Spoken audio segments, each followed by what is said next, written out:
What's up mga boss? Welcome back sa ating YouTube channel. So ngayong araw mga boss, meron akong gustong i-share sa inyo kung ano yung mga accessories na nailagay natin dito sa ating Raider 150 Fi mga boss. And so isa-isahin natin mga boss para malaman nyo at para makita nyo mga boss kung ano yung mga nailagay natin na accessories mga boss dito sa ating Raider Fi. So tara, let's go! So una mga boss, naglagay tayo dito ng screen protector mga boss, no? Yan dito sa kanyang panel gauge, no? So, para maiwasan natin na magasgasan mga boss. Yan, so nabili ko lang ito sa halagang 100. So buy one take one na siya mga boss, no? Yan. So next naman mga boss, naglagay tayo dito ng mid-rise handlebar mga boss, no? Yan, so makikita nyo mga boss, napakaganda at bagay na bagay mga boss dito sa ating Raider 150 Fi. Yan, so nabili ko lang ito mga boss sa halagang 650 sa TikTok. Yan, so murang mura mga boss, no? At napakaganda. Yan. So next naman ay naglagay tayo ng Street King version 1 na side mirror mga boss. Yan, so napakaganda at napakasolid. Yan, so naka-design na siya ng carbon. Yan, so naka-carbon design na mga boss. Yun, no? So bagay na bagay din sa ating Raider mga boss dahil mababa lang siya, no? Yan. At next naman mga boss ay naglagay tayo dito ng fluid cap.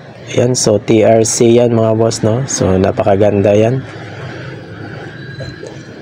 At next naman ay naglagay tayo ng step grill mga boss, no? Yan, so mas maganda lalo na pag meron kang dalang mga gamit or kaya bag mga boss. Yan, so mas maganda na dyan natin ilagay.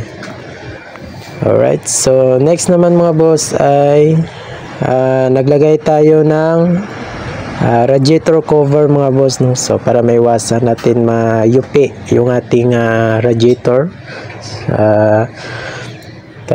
iwas talsik mga boss sa mga bato-bato. Yan, para hindi siya mayupi. And so mura lang naman yan mga boss, nasa 300. Yan, so nabili ko lang din sa Shopee mga boss.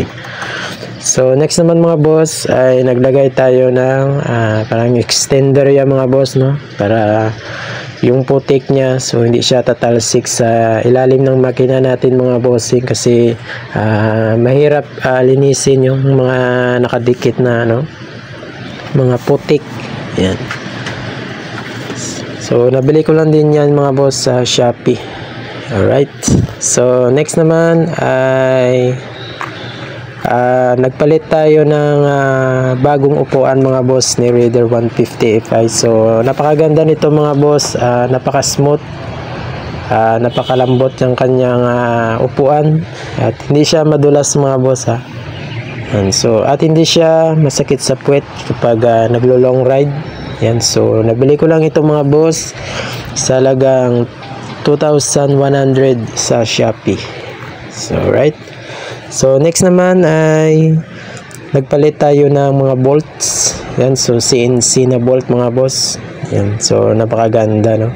Yan, so meron din dito sa ilalim at doon sa kabila mga boss. Yan, so titignan natin. Yan, so dito meron, ayan, so napalitan na natin ng CNC na bolt. Yan.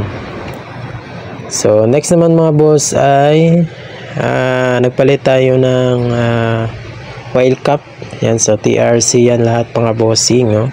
At itong oil filter cover, yan, so TRC, at saka water pump cover mga boss. Yan, so TRC din, no?